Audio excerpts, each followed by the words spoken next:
So hey guys, hello, welcome back to the video. So this is the third part of our history series in which we are covering the timelines of historical events of modern India, right? तो हमने you can see यहाँ पे 1857 से start किया था. First part में हमने 1857 से 1885 कवर कर लिया था. सेकेंड पार्ट में हमने 1885 से 1911 कवर कर लिया था, जिसमें हमने देखा था कि 1905 में आपके लॉर्ड कर्जन जब वाइस रॉय थे, सो he did Bengal partition, due to which it, you can say, outraged the Indians, as a result of which they launched Swadeshi movement. Congress ने स्वदेशी मूवमेंट लॉन्च किया, as a result of which we can see that the Bengal partition got cancelled during Delhi दरबार, जब George fifth, the king of UK basically, he was on visit in India. and also हमारी जो capital थी India की, उसको कैलकाटा से Delhi shift किया गया था. So this was a short recap of the previous video. और अगर आपने प्रीवियस 2 वीडियोज़ नहीं देखी हैं, so you can go and watch it. Thereafter we can move forward. So see, after 1911 another major event that took place is in 1914, and that is World War First started. So let's try to understand that what is in World War First. Okay, एक background build करते हैं कि कौन कौन सी countries इसमें participated थी और कौन कौन सी कंट्रीज़ की एसोसिएशन थी. So there are basically 2 groups. One is of allies and one is of central power. So these two are the groupings of countries. If we talk about allies, so the countries like France, then your UK, Italy, Japan, your Russia, your USA. So the association of these 6 countries lead to allies. And if I talk about central powers, so groupings of Ottoman Empire, your Germany, Austria-Hungary, and your Bulgaria led to the formation of central powers. So these 2 powers are fighting with each other, and in this scenario of World War First, India play a very significant role, as Britishers, UK is in this side of allies, so we need to support the allies. So let us try to see that how the Indians helped to the Britishers during World War First. So the first is in terms of armed forces. Do you know that there are 54,000 of Indians who lost their life during World War First? And not only that, there are some 65,000 of soldiers of Indian armies who were wounded, जिनको चोट वगैरह काफ़ी ज़्यादा लग गई थी.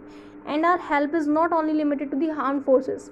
Irrespective of the armed forces, we also provide the financial help. Financial help is such that ये जो वर्ल्ड वॉर था उसका कंसिक्वेंस इंडिया में इस तरीके से हुआ कि यहाँ पर हैवी टैक्सेशन हो गया था. मतलब टैक्सेशन, जो टैक्स पहले सपोज 2% लगता होगा, उसको बढ़ा के 5% कर दिया गया. सो टैक्स के रेट इंक्रीज़ हो गए, हैवी टैक्सेशन हो गया. उसके अलावा there is so much inflation in India. Inflation भी काफ़ी ज़्यादा इंडिया में हो गई थी.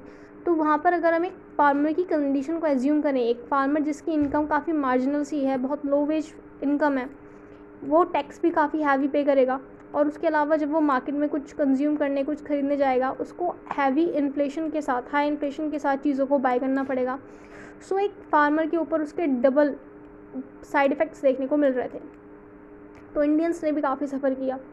हमने फूड्स की भी हेल्प की, फूड को भी काफ़ी ज़्यादा सप्लाई किया वहाँ पे, because they were in the war, so they require food to survive, right. So foods भी हमने सप्लाई किया. But the question is that why Indians are helping britishers. मतलब वो it is depending on us ना, that whether we want to extend help to the britishers और not, then why we are helping them. So see, the answer is that Indians को लगा, Indians means एक तो आपकी जो political organisations में हम लेते हैं कांग्रेस, मुस्लिम लीग, और उस टाइम पे जो पॉलिटिकली अवेयर मासेस थी, that is the people of India. What these people think that if they will help Britishers in their war, so there are chances that in return of that Britishers will also help us to establish self government in India, कि वो self government establish करने में Indians की help करें. But क्या ऐसा होने वाला था? ब्रिटिशर्स खुद से तो कभी ऐसा करने नहीं वाले थे, but since these are the expectations which Indians were having, so that they, due to which they are helping the Britishers. Okay, let's move ahead. So in 1914 World War First is started, and in 1915 Gandhiji returned back to India. Before India he was in South Africa, वो Africa में थे, and there also he was fighting against racial discrimination, that is apartheid, and discriminations with the indigenous classes over there. And India में जब वो 1915 में आए तो initial 2 years which means 1915 and 1916 उन्होंने कुछ नहीं किया. He did not participate in any movement. What he did, he just observe the things that were going on in India. वो इंडिया के अलग अलग पार्ट्स में गए, उन्होंने पूरा इंडिया को घूमा और देखा कि क्या क्या चल रहा है. देन इन 1916, आफ्टर 1916, 1915, 1916 उन्होंने कुछ नहीं किया. Then in 1917 he did Champaran Satyagraha, जिसको फर्स्ट सिविल डिसोबीडियंस मूवमेंट भी बोला जाता है. First civil disobedience movement launch by Gandhi ji. Gandhi ji ने सेवरल सिविल डिसोबीडियंस मूवमेंट किए, सेवरल नॉन कॉपरेशन मूवमेंट्स किए. आपको पता होना चाहिए कि गांधी जी ने टोटल कितने सिविल डिसोबीडियंस मूवमेंट किए, कितने नॉन कॉपरेशन मूवमेंट्स किए. इन दोनों में बेसिक डिफरेंस क्या होता है, which is a very basic thing to know, right. So Gandhi ji ने 1917 में, ऐसा कहा जाता है कि गांधी जी ने इंडिया आके सबसे पहले केक खाया. Okay, so this is the trick to remember the things basically. For example, सी से योर चंपारण, सबसे पहले वो 1917 में चंपारण गए, वहाँ पे उन्होंने सत्याग्रह किया. चंपारण कहाँ पे है, बिहार में, राइट. तो वहाँ पे उन्होंने पीजेंट्स के लिए सत्याग्रह लॉन्च किया, क्योंकि we all know that world war first चल रहा था. और मैंने आपको पहले ही बताया कि वर्ल्ड वॉर फर्स्ट की वजह से टैक्सेशन काफ़ी हाई हो गया था, यानी कि टैक्स के प्राइस बढ़ा दिए गए थे और इन्फ्लेशन भी काफ़ी ज़्यादा था. तो इन्हीं फाइनेंशियल रीजंस के अराउंड हमारी पीजेंट्स जो थे उस टाइम पे काफ़ी परेशान थे. देन इन ए के में सी चले गए चंपारण, ए से अहमदाबाद. अहमदाबाद में मिल स्ट्राइक हो रही थी, मिल स्ट्राइक ऑफ मिल वर्कर्स. सो मिल वर्कर वहाँ पे अपनी वेज के इशू को लेके वो अपनी वेज का हाइक चाह रहे थे, बट ऑनर्स बढ़ा नहीं रहे थे जितना वेज उनको चाहिए था वर्कर्स को, तो उसकी वजह से वो स्ट्राइक कर रहे थे. तो गांधी जी ने वर्कर्स का सपोर्ट किया. Then at the end he go to Kheda in 1918. So 1917 में चंपारण सत्याग्रह, 1918 में अहमदाबाद स्ट्राइक, एंड देन 1918 में खेड़ा सत्याग्रह, राइट. सो यहाँ पर भी पीजेंट्स के टैक्स के इशू को लेकर ही गांधी जी गए थे. तो यू कैन सी दैट ये गांधी जी की जर्नी रही स्टार्टिंग के टाइम पे. अब थोड़ा सा और देखते हैं यहाँ पे 1916 में, पीछे जाते हैं. तो ये तो गांधी जी थे, लेकिन दूसरी तरफ और भी तो कुछ चीज़ें चल रही थी इंडिया में. कांग्रेस का फॉर्मेशन हो गया था और कांग्रेस ने स्वदेशी मूवमेंट को लॉन्च किया था. फिर उसमें कांग्रेस में स्प्लिट हुई थी 1907 में. उस स्प्लिट के बाद 1911 में स्वदेशी वो आपका जो पार्टीशन था वो कैंसिल हो गया था. देयर आफ्टर हम 1914 में आए थे. अब उसके बाद कांग्रेस क्या कर रही थी, एक तरफ तो गांधी जी अपनी चीज़ें कर रहे थे, कांग्रेस ने क्या किया. सो कांग्रेस में हम बात करेंगे यहाँ पे लखनऊ पैक्ट को पढ़ने से पहले मोहम्मद अली जिन्ना की. Okay, let's just let me open a slide. या सो मोहम्मद अली जिन्ना, we all know one of the major cause for the formation of Pakistan, right. लेकिन इनिशियली तो उन्होंने पाकिस्तान के बारे में नहीं सोचा होगा, है ना. वो भी पहले ब्रिटिशर्स से ही छुटकारा पाने के लिए सोचे होंगे कैसे ब्रिटिशर्स को यहाँ से भगाया जाए.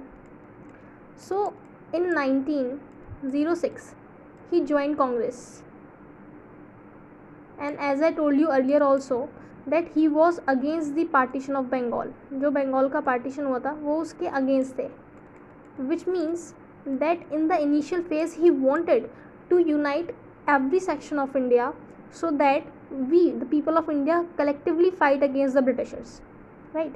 So Bengal partition हुआ, लेकिन Bengal partition तो हो गया जो चीज़ होनी थी. Then in 1913 एक्चुअली 1913 में उन्होंने मुस्लिम लीग को भी ज्वाइन किया.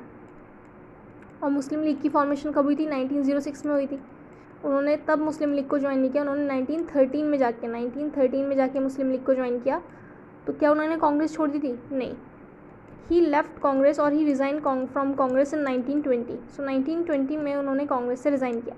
So basically it is a kind of political career of Mohammad Ali जिन्ना.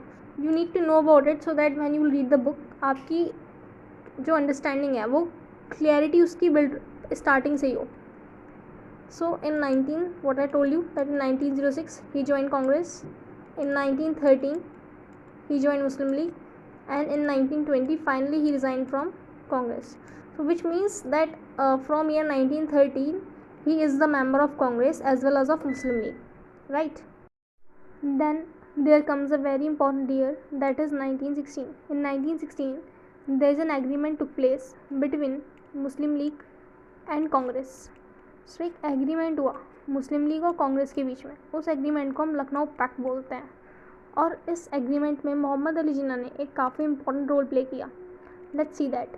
सो मोहम्मद अली जिन्ना, जिसको सरोजनी नायडू ने बोला the ambassador of Hindu Muslim unity, ठीक है, तो उस टाइम पे उन्होंने हिंदू मुस्लिम्स को यूनाइट करने का एक काफ़ी इंपॉर्टेंट रोल प्ले किया जिसकी नीड भी थी.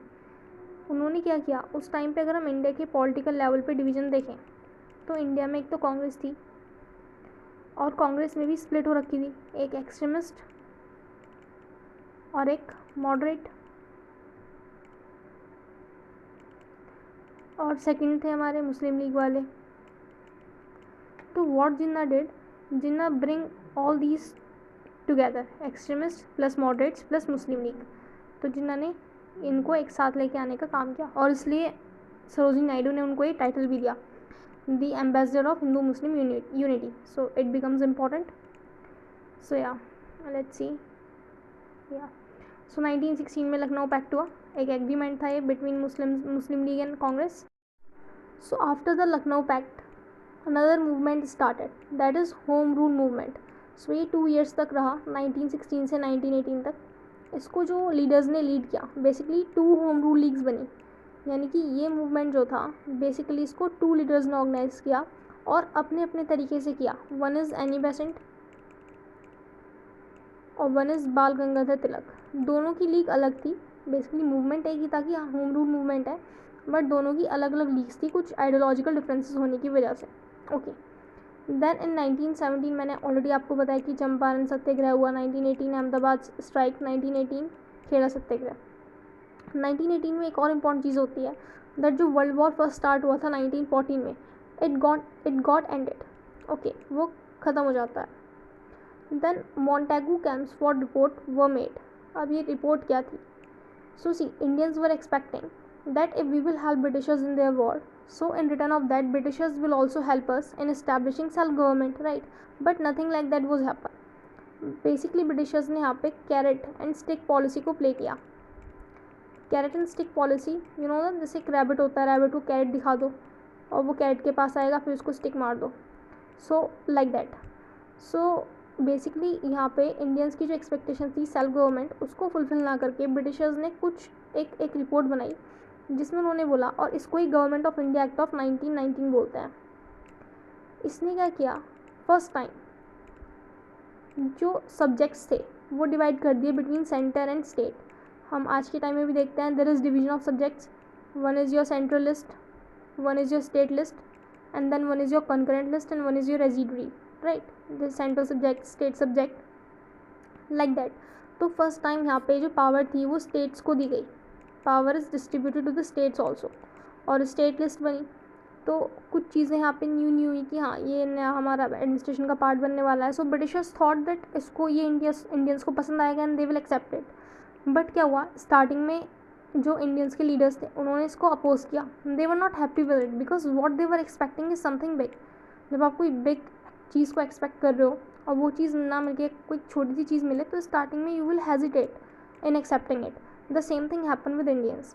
सो इंडियंस में कांग्रेस ने इसको एक्सेप्ट नहीं किया. जो गवर्नमेंट ऑफ एक्ट ऑफ 1919 आया था ये 1919 में, कांग्रेस रिजेक्टेड दिस. और उससे पहले जब ये रिपोर्ट बनी, जब इंडियंस को पता चला कि Britishers were thinking about making such report, तो बेसिकली ये रिपोर्ट से एक्ट तक का स्टोरी क्या है कि जैसे आज के टाइम में भी जैसे कोई एक्ट बनना होता है हमारे कॉन्स्टिट्यूशन में, हमारी पार्लियामेंट में, अगर हमारी पार्लियामेंट कोई एक्ट बनाती है तो they are stages for it. पहले उसकी रिपोर्ट बनेगी, ठीक है, एक कमेटी इस्टेब्लिश होगी, वो उसमें पॉइंट्स ऐड करेगी कि क्या क्या चीज़ें होनी चाहिए। उसके बाद वो बिल की फॉर्म में पार्लियामेंट में प्रेजेंट किया जाएगा, उस पर वोटिंग होगी, वोटिंग होने के बाद it becomes an act after the assent of the president, right. So the same kind of procedure was followed in the earlier time also. तो वो इनिशियली 1918 में रिपोर्ट लेके आए थे, तभी वो एक्ट नहीं बना था। जब वो रिपोर्ट लेके आए थे तो इंडियंस को पता लगा कि ऐसा होने वाला है। So what they start protesting against it, they don't want it. तो उन्होंने उसके लिए प्रोटेस्ट किया, हड़ताल्स की। अब जब प्रोटेस्ट और हड़ताल्स हुए, first let me clear it. So yeah country wide protest हो रहा था, हड़ताल्स हो रही थी, and to suppress this country wide protest and हड़ताल्स what britishers did, they pass a Rowlatt act in March 1919। उन्होंने मार्च 1919 में रॉलेट एक्ट को पास किया।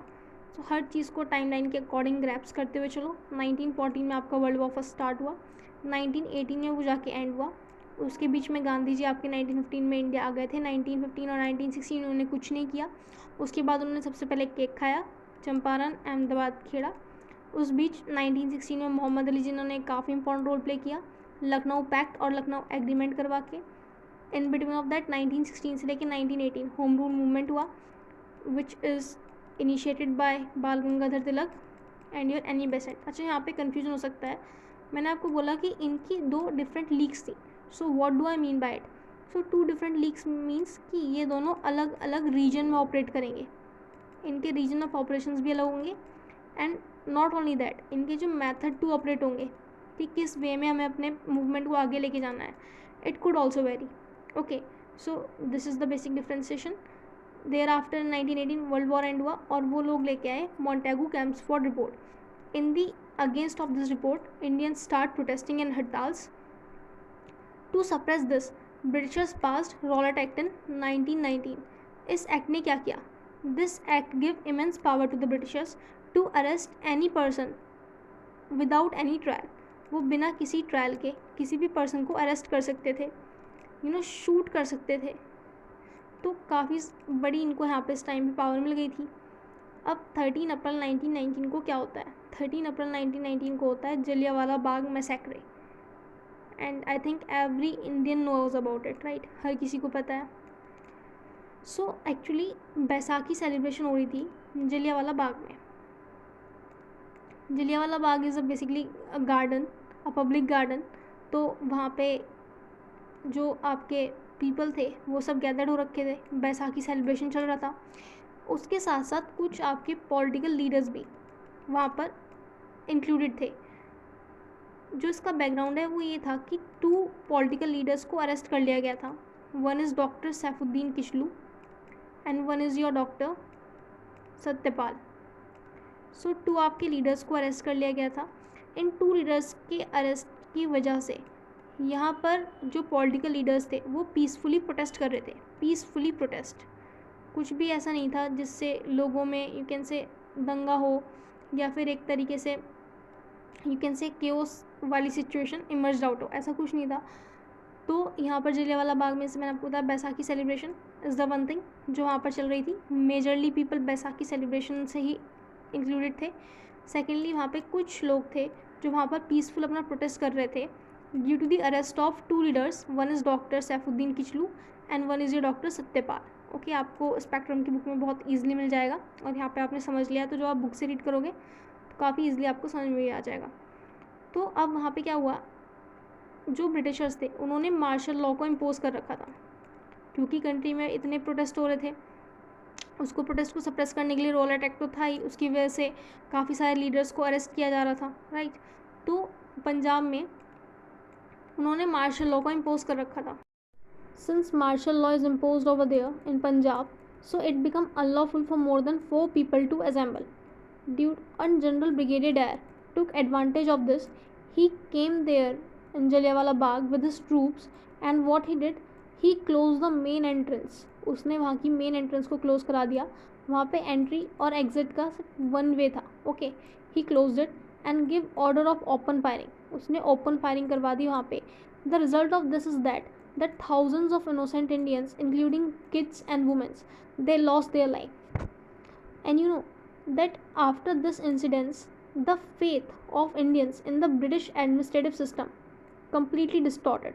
जो ब्रिटिश एडमिनिस्ट्रेटिव सिस्टम में थोड़ा बहुत भी फेथ बिलीव लोगों का होगा वो इस इंसिडेंट्स के बाद कम्प्लीटली डिस्टॉर्टेड हो गया। Okay, so we have seen, तो ये एक ही ईयर में हो रहा है। 1919 में रॉलेट एक्ट पास हुआ to suppress the protest and country wide you can say हड़ताल्स that were going on. And then Jallianwala Bagh में सेकंड इंसिडेंट्स, जहाँ पर एक peaceful protest plus Baisakhi celebration चल रहा था। Peaceful protest doctor Satyapal and doctor Saifuddin Kitchlew के अरेस्ट के रिस्पेक्ट में था। Then in November 1919 another major event took place, that is your खिलाफत मूवमेंट। यहाँ पे खिलाफत मूवमेंट स्टार्ट हुआ। खिलाफत मूवमेंट क्या था? खिलाफत मूवमेंट में जितनी मुस्लिम्स पार्टिसिपेशन देखी गई वो किसी और मूवमेंट में देखी भी नहीं गई। मतलब एक बहुत ही high level of Muslim participation इस मूवमेंट में हुआ।